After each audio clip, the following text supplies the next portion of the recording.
Hello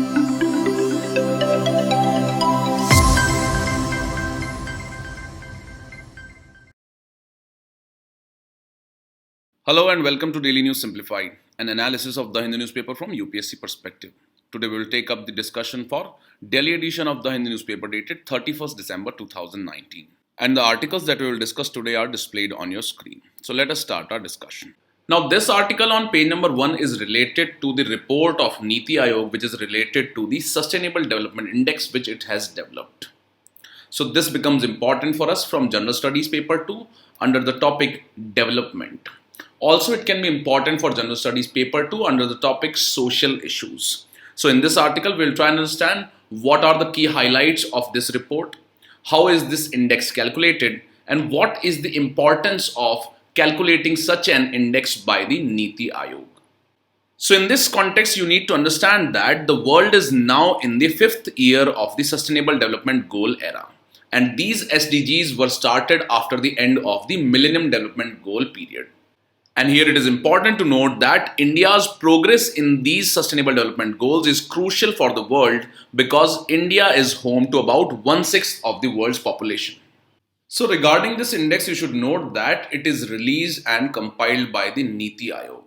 However, in its formulation, the Niti Aayog takes or collaborates with the Ministry of Statistics and Program Implementation or the MOSPI, the United Nations in India and Global Green Growth Institute.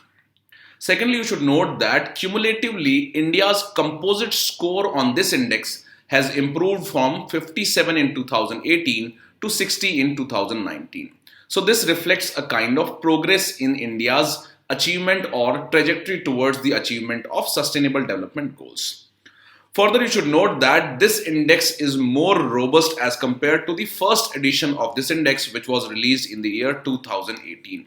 And this is mainly because it has now wider coverage of the goals, targets and indicators. So if you look at this index, this now includes or covers almost 16 out of the 17 sustainable development goals.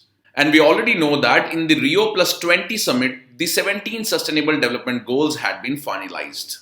And the target year for achieving these sustainable development goals is 2030. So accordingly, the Niti Aayog's index, that is the Sustainable Development Goal India Index, is now covering 16 out of those 17 sustainable development goals. Further, it should be noted that in the first edition of this index, which was released in the year 2018, the Niti Aayog was covering progress on only 13 sustainable development goals out of 17. So that is why there is an improvement this year that it is now tracking 16 goals as compared to the 13 in the year 2018. So this shows that there is wider coverage of goals, targets and indicators in this year's index. Further, it should be noted that this year, the Sustainable Development Goal India Index report has a new section on the profiles of all 37 states, which was not there in the index of 2018. And accordingly, this will help the Government of India in analyzing the performance of all the states on all Sustainable Development Goals or the 16 Sustainable Development Goals that are being tracked by this index. So accordingly, a score of 0 to 100 has been finalized on this index. And if a state or a union territory achieves a score of 100, it signifies that that state or union territory has already achieved the 2030 National Sustainable Development Goal targets. And accordingly, it is declared as an achiever state or union territory. Besides this, if a state falls within the 0 to 49 on this index, it is termed as an aspirant state. Then there are performer states which lie between 50 to 64, and then there are front runners which lie between 65 to 99. So this is the classification criteria which is based on the Sustainable Development Goal India Index score. So these are few important aspects of this Sustainable Development India Index which has been released by the Niti Aayog. Now after this, let us look at what are the rankings of different states on this index.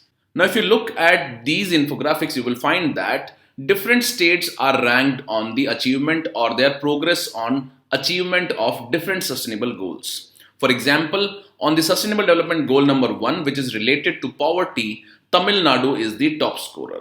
Now, besides separate rankings on different sustainable development goals, there is a cumulative ranking that is released by the Niti Aayog based on this index. And according to that ranking, Kerala is the top scorer and it has a score of 70. So if you look at these figures, you will find that Andhra Pradesh, Tamil Nadu and Telangana are cumulatively on the third place because they have a cumulative score of 69. Now, if you look at the biggest improvers since 2018, these are Uttar Pradesh, which has improved its ranking from 29th to 23rd. Secondly, Odisha has also improved and it has moved from 23rd to 15th. And also Sikkim, which has moved from 15th to 7th. So the three states which have improved or the biggest improvers are Uttar Pradesh, Odisha and Sikkim. And then there are five states which are the Andhra Pradesh, Telangana, Karnataka, Goa and Sikkim, and they have all moved up from performer category to front runner category, which has a score of 65 to 99. So these are some observations of this report. Now, besides the performance of the states, if you look at the gains in different sustainable development goals, you should note that the maximum gains have been made in goal number 6, which is related to clean water and sanitation, and it has been attributed to the performance of Swachh Bharat mission. Further, another area where biggest improvement has been noted is the Sustainable Development Goal number 9, and that is related to industry, innovation and infrastructure. Besides the goal number 6 and 9, the biggest improvement has also been in goal number 7, and that is related to affordable and clean energy. So on the Sustainable Development Goals number 6, 7 and 9, maximum gain has been noticed according to this index. So the points regarding the performance of the states that should be noted is that Kerala is the top performer. Secondly, biggest or maximum gains have been noted on sustainable goals number 6, 7 and 9. And also the biggest improvers are Uttar Pradesh, Odisha and Sikkim. So these are few observations that have been released by the Niti Aayog regarding its Sustainable Development Goals India Index. You can use these points in various answers related to Sustainable Development Goal, related to social issues, etc. Now after this, let us look at what is the importance of calculating such an index. Now regarding the importance of calculating such an index, you should note that Niti Aayog already has the objective or the mandate of promoting competitive and cooperative federalism among the states and the union territories. So accordingly, it has also been mandated to oversee the implementation of sustainable development goals in our country. So as the Niti Aayog has the mandate of overseeing the implementation of sustainable development goals and also promoting competitive and cooperative federalism, so accordingly it has created an index which compares the performance of different states, and by that it is promoting competitive as well as cooperative federalism. Secondly, this index has the relevance for policy making. It has also relevance for civil society because it plays an important role in the sustainable development of the society. Also, it has important role to play for business and also for academia. Further, this index has been designed to function as a tool for focused policy dialogue and formulation and its implementation. Also, it will encourage evidence-based policy making, which has been one of the important themes in the recent economic survey which was released by the Government of India. Further, this index highlights crucial gaps related to monitoring of sustainable development goals, and it also highlights the need for improving statistical systems at the national and state and the union territory levels. Now, besides these objectives, it also highlights the needs for improvement in data collection, reporting and the methodology. So the key importance is that it is important for policy making, formulation and implementation. It can be important for civil society, business and academia. Further, it promotes competitive federalism and also it will encourage evidence-based policy making. So in this article, we have learnt about the key highlights of the Sustainable Development India Index. Secondly, we have learnt about the performance of different states as compared to the last year. And finally, we have looked at the importance of this index. And all these points can be important for us from mains examination point of view. With this, let's take up the next article. Now, this article on page number 9 is related to the report which has been released by the Forest Survey of India. And this is known as the Indian State of Forest Report 2019. So regarding this, you should note that it is a biennial report which is released by the Forest Survey of India, and it highlights the various aspects of forest cover in India.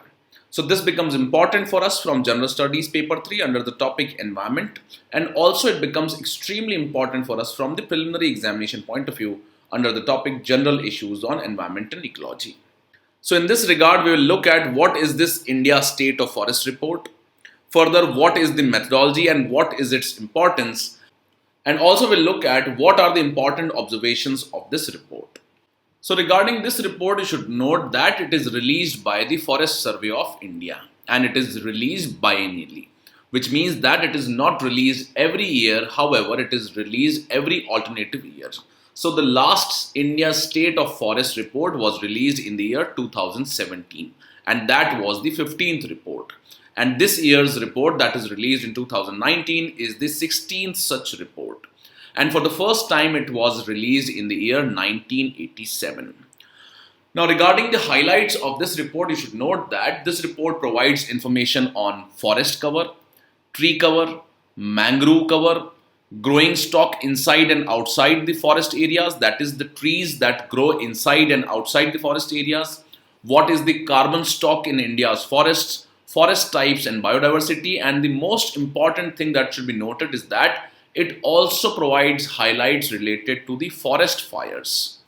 Besides these informations, it provides special thematic information on forest covers such as the hills, tribal districts and northeastern region.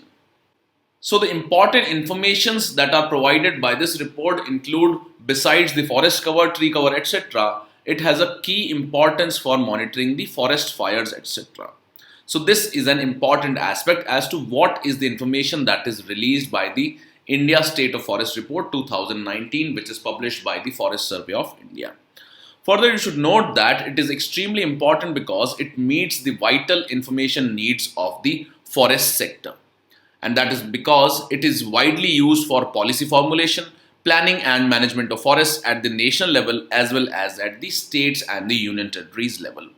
Besides this, the data that is presented in the ISFR is also used for various internationally mandated communications of India to the organizations like the Food and Agricultural Organizations of the UNFCCC, which is the United Nations Framework Convention on Climate Change, and also to the Convention on Biological Diversity. Now regarding the methodology which is used by the Forest Survey of India, it collects data from the remote sensing satellites. And in the present survey, it has utilized data from the Indian remote sensing satellite, that is the ResourceSat-2. Now besides the collection of data from these remote sensing satellites, a ground verification or ground truthing exercise is also done. And that is done by the Forest Department. So the satellite data is interpreted and is followed by a rigorous process of ground truthing that is done by the Forest Department.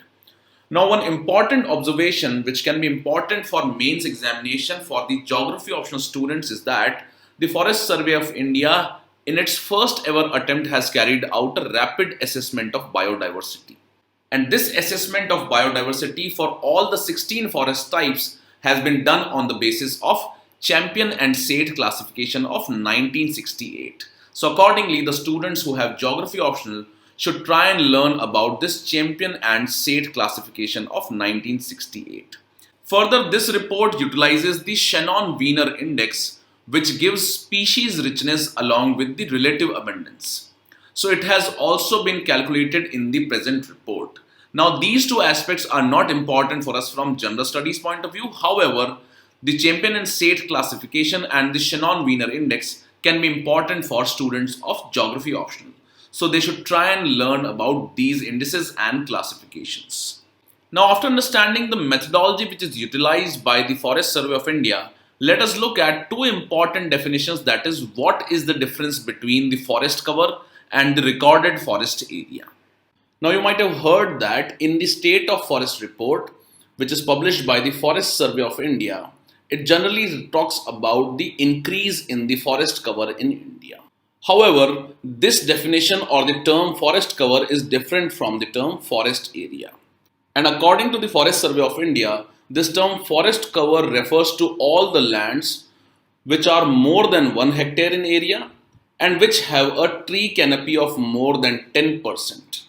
And this land classification is irrespective of the land use, ownership and the legal status of a land. So for example, if there is a plantation area which is greater than 1 hectare and it has a tree canopy of more than 10%, it can be classified under the forest cover by the Forest Survey of India under its State of Forest report. However, it does not necessarily mean that it will be termed as a forest area under the Government of India's record. So regarding the forest area or the recorded forest area, you should note that it refers to all the geographic areas which are recorded as forest areas in the government records. And these recorded areas mainly consist of reserved forests and protected forests, and these are notified under the provisions of Indian Forest Act 1927 and also under the acts of the state governments.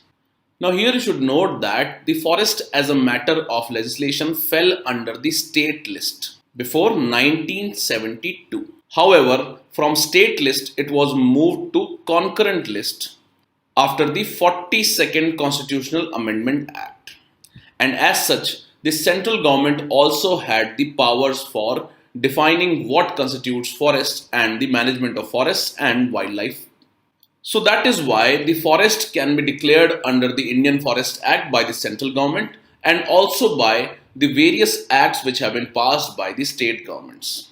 Now, one important point to be noted about the forest area is that the recorded forest area may also include all such areas which have been recorded as forests in the revenue records or have been constituted under any state act or local laws. So all those areas which do not have any forest cover can be included under the forest area under the state government acts if they have been recorded under the revenue record as forest area. So this shows the difference between the terms forest cover and the recorded forest area or simply the term forest area. And the forest cover is a term used by the Forest Survey of India under its report or the biannual report, which is the state of forest in India. And this is defined as any land which is more than 1 hectare and has a tree canopy of more than 10%. And it does not take into account the land use, ownership or the legal status of the land.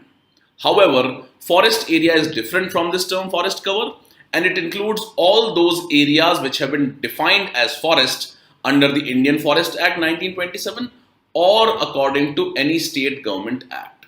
So what is important is that the legal status of land is important for the recorded forest area. However, for forest cover, the legal status of the land does not matter. And as far as the governance of forests and wildlife is concerned, you should note that earlier it was a part of the state list before 1972. However, it was moved to concurrent list after the 42nd Constitutional Amendment Act. And as such, the central government also gained power for legislating and managing the forests and wildlife in India. Now, after understanding the difference between the terms forest cover and the recorded forest area, let us look at the classification that has been provided regarding this forest cover. So again, the forest cover is classified in terms of the canopy density. And accordingly, the very dense forests are those forests which have all lands with tree canopy density of more than 70%. And accordingly, the moderately dense forests are all those lands which have a tree canopy density of 40% and less than 70%. Besides these, all these lands which have a tree canopy density of more than 10% and less than 40% are included under open forests. And if the tree canopy density is less than 10%, then this is known as scrub forest. So these are the classifications of the forest cover that have been provided by the India State of Forest report, which is released by Forest Survey of India. Then there is an important term that is National Forest Inventory. So it is another major forest resource assessment activity which is carried out by Forest Survey of India. And the primary objective of creating this forest inventory is to assess the growing stock of trees, number of trees, bamboo, soil carbon, occurrence of non-timber forest produce and invasive species, and several other parameters which depict the growth and health of forests. So it is basically a stock or collection or inventory of these aspects, that is the number of trees, the bamboo, soil carbon, the non-timber forest produce, etc. And accordingly, this is used for depicting the growth and health of forests. So this is again another important term which can be important for preliminary examination. Now besides this, you should note that the improvement in forest resources of a country correlate to the Sustainable Development Goals, and these goals are goal number 14 and goal number 15. So the goal number 14th is related to life below water, and accordingly it includes the improvement in the mangrove forests. So the improvement in mangrove forest is critical for the goal number 14 or the sustainable goal number 14. Further, the sustainable development goal number 15, that is the life on land, has an important aspect which is related to the forest resources. And accordingly, these two goals are directly related to the forest resources. Now, after this, let us look at some of the important observations or findings of this India State of Forest Report 2019. So, according to this report, the three states that have seen the biggest jump in the forest cover are Karnataka, Andhra Pradesh and Kerala. Further, almost fourth of India's total area is under forest or tree cover. Further, the total forest cover has increased by 11.2% since 1987. Now, the total forest cover of India as compared to its geographical area is about 21.67%. And the goal of Indian forest policy is that it should have 33% forest cover of its total geographical area. Besides this, the total increase in forest and tree cover between the years 2017 and 19 was about 5,188 square kilometers. Now further, the important observations include that the total forest cover is about 24.56% of the total geographical area. Now this total forest cover is different from the term forest cover because it also includes the tree cover, which amounts to about 2.89%. So accordingly, the forest cover of India stands at about 21.67%.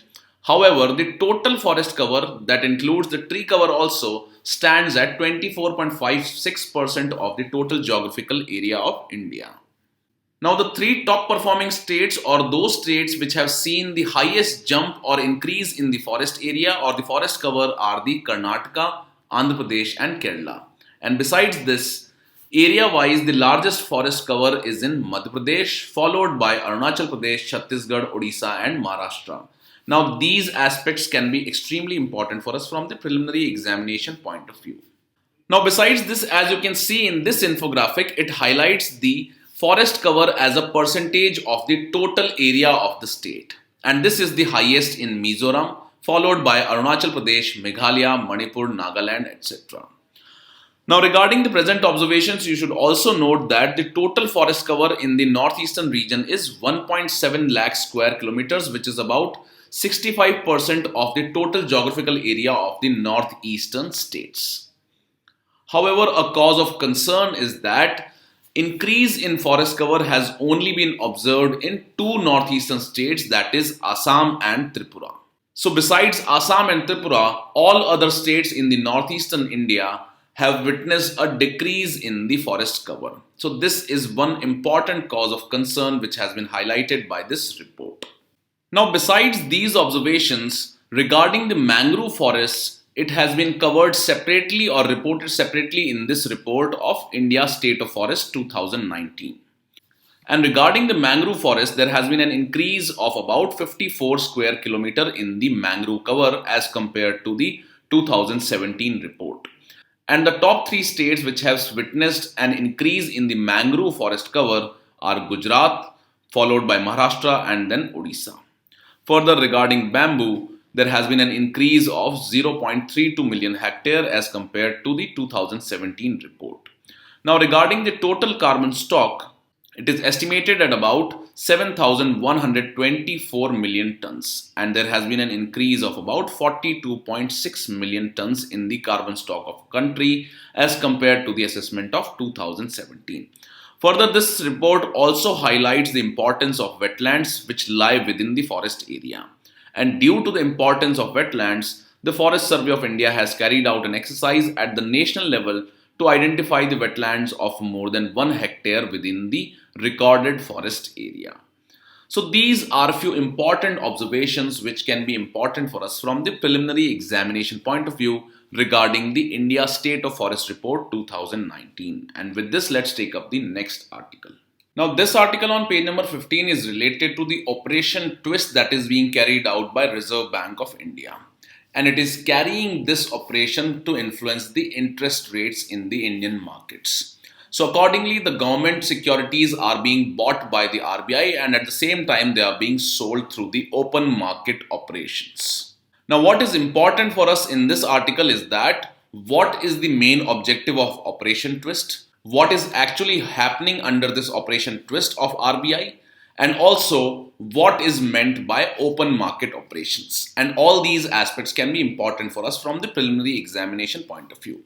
Now here it is not very important to understand the mechanism by which the interest rates are being influenced. So simply we should understand the basics of the Operation Twist and what is happening because of this. So this can be important for us from preliminary examination point of view under the topic economic development. Now the first thing that should be noted regarding this Operation Twist is that it is a monetary policy tool. However, normally we see that the monetary policy tools are employed for influencing the liquidity in the markets. However, this is a unique tool which is being used by the Reserve Bank of India to influence the yields or the interest rates in the market. So accordingly, this is one of the unique features of this monetary policy tool which is being used by the Reserve Bank of India. Now this Operation Twist is being done through open market operation which normally involves buying and selling of government securities. And these operations are generally taken in order to manage the liquidity in the economy. However, this Operation Twist will not have any influence on the liquidity in the Indian economy. And this particular aspect or fact can be important for us from the preliminary examination point of view. So if you look at the working of this Operation Twist, you should note that it involves buying and selling of long-term and short-term government securities, and all this is being done in order to influence the interest rates of the government securities. So accordingly, the RBI is buying the long-term government securities worth rupees 10,000 crores and it is selling 4 short-term securities of 1 year level worth the same amount, that is rupees 10,000 crores. And this simultaneous buying and selling of the long-term and short-term security is being done in order to moderate the interest rates of the long-term securities and bring it closer to the repo rate or the policy repo rate. So the important points for us from the preliminary examination point are that it involves open market operation and it also involves the buying and selling of government securities. Secondly, it is not being done in order to influence the liquidity in the Indian economy. However, it is being done in order to influence the interest rate on the government securities. And under this Operation Twist, the RBI is buying long-term government securities and at the same time it is selling short-term securities or the short-term government securities. So these are only some important facts for us from the preliminary examination point of view. However, the mechanism through which these interest rates are being influenced is not very important for us from the exam point of view. So after this, let us understand what is meant by open market operations and how does it affect the liquidity in the market. So simply the open market operations are the market operations conducted by the RBI. And RBI does so by the way of sale or purchase of the government securities to or from the market with an objective to adjust the rupee liquidity conditions in the market. So the important thing for us to understand is that the RBI conducts open market operations by the way of sale or purchase of the government securities. Now you should understand that the sale and purchase of government securities is different from the lending operations of the RBI. And the RBI lends to the scheduled banks by the way of liquidity adjustment facility. And you know that the RBI does so by the use of repo rate and the reverse repo rate. So the liquidity adjustment facility and the repo rate and reverse repo rate are the lending operations of RBI. However, the open market operations are the sale or purchase of government securities. So this is an important point for you from the prelims point of view. Now further, when the RBI feels that there is excess liquidity in the market, it resorts to the sale of securities. However, when the RBI feels that the liquidity conditions are tight or there is less liquidity in the market, the RBI resorts to the buying of securities. By buying the securities, the RBI infuses liquidity into the market, and by resorting to the sale of securities or the sale of government securities, the RBI sucks out the rupee liquidity from the market. So this is a monetary policy tool used by RBI to change the liquidity conditions in the market. So what is important for us from prelims point of view is that the RBI uses open market operations to adjust the liquidity conditions in the market. Further, the RBI does so by the way of sale or purchase of government securities. Secondly, when there is excess liquidity in the market, RBI resorts to the sale of securities. By this, the RBI tries to reduce the liquidity in the market. However, when there is lack of liquidity or there is less liquidity in the market, RBI buys security from the market, and by this the RBI infuses liquidity into the market. Now let us try to solve the previous year questions asked by UPSC. Now the question asked in 2013 reads, in the context of Indian economy, the open market operations referred to. Now the option A reads, borrowing by scheduled banks from the RBI. Now this option is incorrect because as we have learned that the lending operations are considered under the liquidity adjustment facility and RBI uses the repo rate and reverse repo rate for the borrowing operations. Second is the lending by commercial banks to industry and trade. Now this is outrightly a wrong option. The third option reads, or the C option reads, purchase and sale of government securities by the RBI.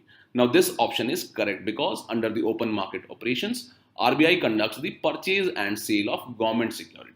So the correct answer in this case is C. Further, the question asked in 2015 reads, with reference to Indian economy, consider the following. The first is the bank rate, the second is the open market operations, the third is the public debt, and the fourth is the public revenue. Now the question reads, which of the above is or are a component or components of the monetary policy? Now we know that the bank rate and open market operations are a part of monetary policy. However, the public debt and public revenue are part of the fiscal policy. And we know that fiscal policy is dealt by the government. However, the monetary policy is taken care of by the RBI. So the correct answer in this case is 1 and 2, that is C, which means that bank rate and open market operations are components of monetary policy and not the public debt and public revenue. With this, let us move on to the next article.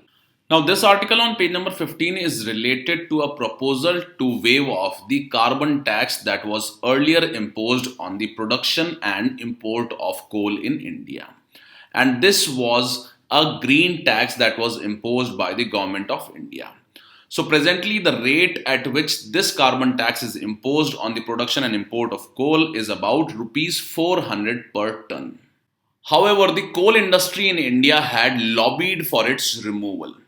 So accordingly, the PMO has proposed the waiving of a tax on coal to help finance the pollution curbing equipments. So this can be important for preliminary examination under the topics environment and ecology. So in this news article, the PMO has proposed waiving of this carbon tax on coal to help the financing of pollution curbing equipments that should be installed by the coal industry. And this move would make the coal more competitive in price as compared to the solar energy and wind energy. Now presently the concern was that the money which was collected by the government through this carbon tax was not being utilized effectively. And besides, it also had the negative impact of making the coal industry uncompetitive. And that is why the government has reached this conclusion and the PMO has proposed waiving of this carbon tax on coal production and import. So by the savings that would accrue because of this waiver would improve the financial health of the utilities and distribution companies and will also help power producers to install pollution curbing equipments. Now the present situation is that over half of India's coal-fired plants are already missing a phased deadline which starts from December 2019, and this deadline was for cutting the emissions of sulfur dioxide. And we know that the sulfur dioxide is known to cause various lung diseases. So accordingly, this proposal will help the coal industry in fighting the high level of debts and also increasing payment dues from the government-owned power distribution companies. So the key highlights are that presently this carbon tax is being imposed at the rate of rupees 400 per ton. However, the PMO has proposed the removal of this carbon tax so that it can make the coal sector more competitive and the pricing can be more competitive with regards to solar and wind energy. And if the pricing of coal becomes competitive and the profits of coal industry increases, they will be able to install the pollution curbing equipments. So these are only some important points. which are related to the carbon tax. Now, after today's discussion, let us take up these practice questions. So the first question reads, consider the following statements. First is that the SDG India Index is released by Ministry of Finance, which is incorrect. Second statement reads, the 2019 SDG India Index spans across 13 out of 17 SDGs. Now we should note that this year's SDG India Index covers 16 out of 17 Sustainable Development Goals. And further, this is released by Niti Aayog and not by Ministry of Finance. Hence, the correct answer is D, neither one nor two. Second question reads, consider the following statement. First is that according to ISFR 2019 report, Arunachal Pradesh has the highest forest cover, which is incorrect because Madhya Pradesh has the highest forest cover. Second is that according to this report, the largest increase in forest cover has been witnessed by Karnataka, which is correct. So the correct answer is B, that is 2 only. Third question reads, which of the following statements is or are correct about the India State of Forest Report 2019? First statement reads, it is an annual report published by Forest Survey of India, which is incorrect because it is a biennial report which is published by FSI. Second is that it does not include any aspect of forest fires in India, which is also incorrect. So the correct answer is D, neither one nor two. With this, we conclude today's discussion, and there is an announcement that there will be no DNS on 1st of January. So the next DNS will be uploaded on evening of 2nd January. Wish you all a very happy new year. And now let's take up the question for the day.